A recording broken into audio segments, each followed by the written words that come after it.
The last time I made a video on how some blessings, some breakthroughs are location specific. You remember the book of Ruth in the Bible. Ruth was a young widow who lived in Moab. She had no husband, no child, and no clear future. Her mother-in-law, Naomi, had also lost everything. She lost her husband and her 2 sons. One day, Naomi decided to return to her hometown, Bethlehem in Israel. She told Ruth to stay back in Moab and start a new life. But Ruth said something really touching. She said, "Where you go, I'll go.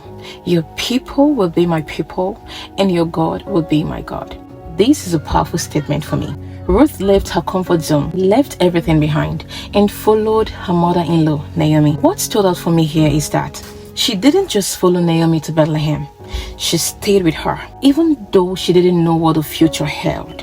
She stayed faithful to her mother-in-law. When they arrived in Bethlehem, she had nothing, no food, no money. At the time in Bethlehem, when the rich are done gathering the grains from the field, the poor would then be allowed to go gather the leftover just to feed. And so this was the case of Ruth. She had to go gather the leftover grain just to feed, just to survive. One day, she unknowingly entered the field of a kind and wealthy man named Boaz. Boaz noticed Ruth's kindness, her faithfulness to Naomi, and her humble attitude. He didn't just notice her beauty, he also noticed her good character. And so, Boaz protected her, provided for her, and treated her with respect. Eventually, I love this part, they got married and had a baby named Obed. Obed grew up and had a son called Jesse. And Jesse had a son named David, the same David who became the king of Israel.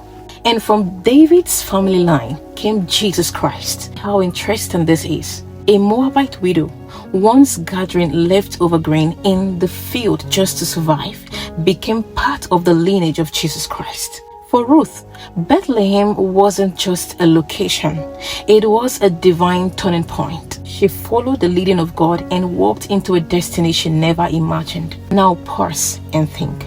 Imagine if she had stayed back.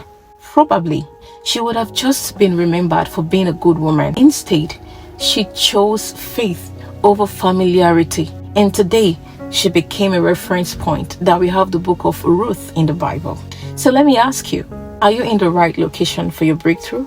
Are you where God wants you to be? Ask God to open your eyes and your ears. Ask Him for the courage to move when He says you should move, even when it's uncomfortable.